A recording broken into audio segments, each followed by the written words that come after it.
నమస్తే. ATV news తెలుగుకు స్వాగతం. అధికార పార్టీ తమ ప్రత్యర్థి పార్టీకి చెందిన ప్రజాప్రతినిధులను కొనడం ఆనవాయితీగా మారింది.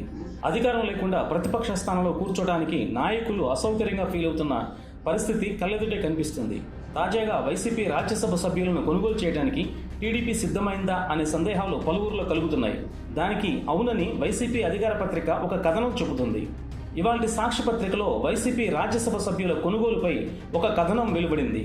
ఈ కథనం ప్రకారం ఒక్కో రాజ్యసభ సభ్యుడిపై 40 కోట్ల నుంచి 70 కోట్ల వరకు పెట్టుబడి పెట్టడానికి టీడీపీ సిద్ధమైంది అని ఉంది. తమతో టీడీపీ టచ్లోకి వచ్చిన విషయాన్ని వైఎస్ జగన్ దృష్టికి వైసీపీ ఎంపీలు తీసుకెళ్లారనే సమాచారం.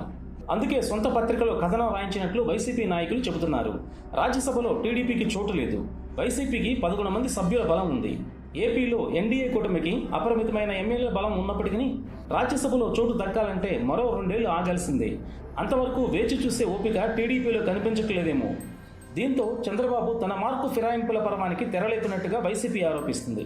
అయితే టీడీపీ వైపు చూస్తున్న రాజ్యసభ సభ్యులు ఎవరనేది ప్రస్తుతం చర్చనీయాంశమైంది. ఎవరితో టీడీపీ టచ్లో ఉంది లేదా టీడీపీతో ఎవరెవరు టచ్లో ఉన్నారనే అంశం ఇంకా తేలాల్సి ఉంది. వైసీపీ రాజ్యసభ సభ్యుల కొనుగోలు రాతలపై టీడీపీ ఎలా స్పందిస్తుందనేది ఆసక్తికరంగా మారింది. వైసీపీ రాజ్యసభ సభ్యుల్లో 2-3 మినహాయిస్తే అందరికీ జగన్ ఫ్రీగానే అవకాశం ఇచ్చారని సమాచారం. ప్రస్తుతానికి టీడీపీలో చేరే ఎంపీలు ఎవరూ లేరని తెలుస్తుంది. అయితే ప్రలోభాలకు గురై టీడీపీ వైపు వెళితే వైసీపీ చేయగలిగిందేమీ లేదు. Hi, this is Shiva Reddy, Tollywood movie and mimicry artist. ATV Health, ATV Devotional and ATV News. Please subscribe, like and share.